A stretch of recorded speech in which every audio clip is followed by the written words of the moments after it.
Hi, this is Peter Tui with Wandsworth Power Yoga. I'm so sorry I overslept. It kind of sounds a bit like the dog ate my homework. It's a bit of an unusual thing to hear from grown adults. And that's what happened to me today. I overslept for one of my classes and I was mortified, really, really mortified.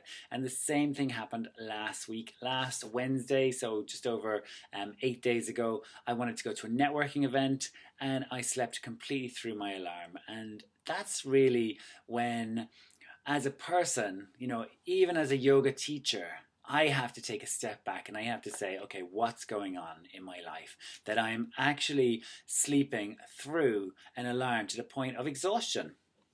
And I think that we can often forget when we're working on a project to look after ourselves. And I know that I'm very guilty of this. Now, I'm always putting things into place like my nutrition. So I've moved a little bit further towards organic in the last few weeks. And I've also cut out sugar and wheat. And just as a quick aside to that, when I did decide to do a detox and to take out wheat and sugar from my diet because I recognize and I know that these are both toxins in my system, and therefore I say it's a detox. I'm detoxifying my system. It kind of gave me that kind of, oh my God, I'm detoxing from wheat and sugar. But at the same time, I'm really craving wheat and sugar, and I'm faced with it everywhere. There are muffins, croissants, toasties, and cakes and sweets and chocolate and all this kind of stuff. By the way, chocolate is okay, but the type of chocolate do you have? So yeah, detoxing from these. Why would I want to put them back in my body? Why would I want to put toxins back in? And it reminds me of when I used to smoke. And I would stop smoking, knowing that they were killing me, that they were causing, cancers inside me, and they're killing so many people every year. But I would still smoke again. So thankfully, I don't smoke anymore. And now that I've removed wheat and sugar, I'm going to see if I can change my lifestyle and my diet as a permanent fixture. So I'm changing my diet rather than going on a diet. So, but this is something that I decided to do because I wanted more energy. But I have to admit that I am not superhuman.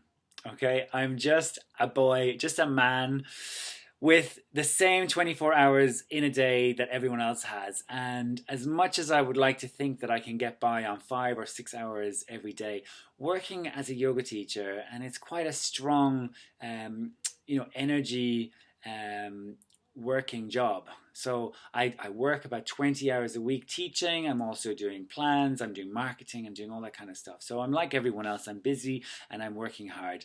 And I need to look after myself. So sleep, we hear it all the time. You need between 7 and 9 hours of sleep a night.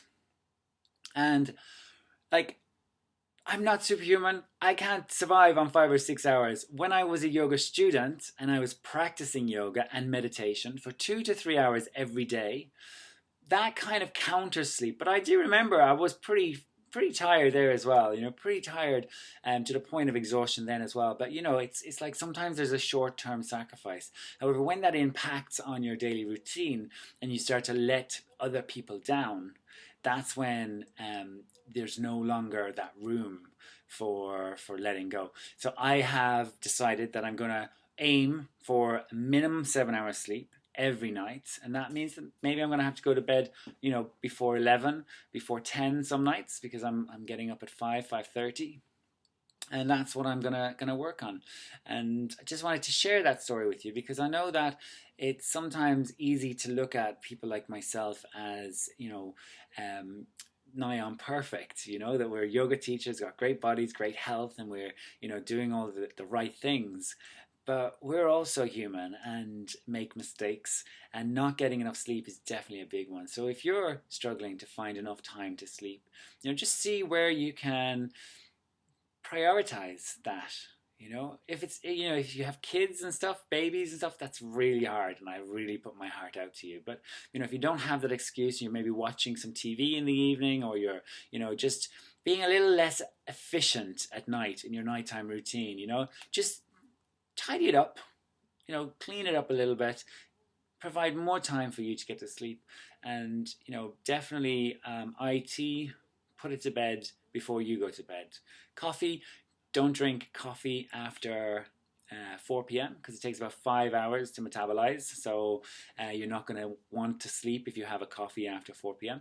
And the other thing as well is if you're having more than a small glass of white wine or red wine is better, 125 mils of red wine. But if you're having more than 125 mils of red wine in the evening, you're not sleeping, you're unconscious. So that's another one just to have a quick think about. But that's it for today. Thanks for watching, and we'll see you again real soon. Come down to the studio at Wandle Recreation Centre. We've got classes on every day. Or check us out on YouTube, Wandsworth Power Yoga, Facebook, Wandsworth Power Yoga, or the website wandsworthpoweryoga.com. Cheers. Bye.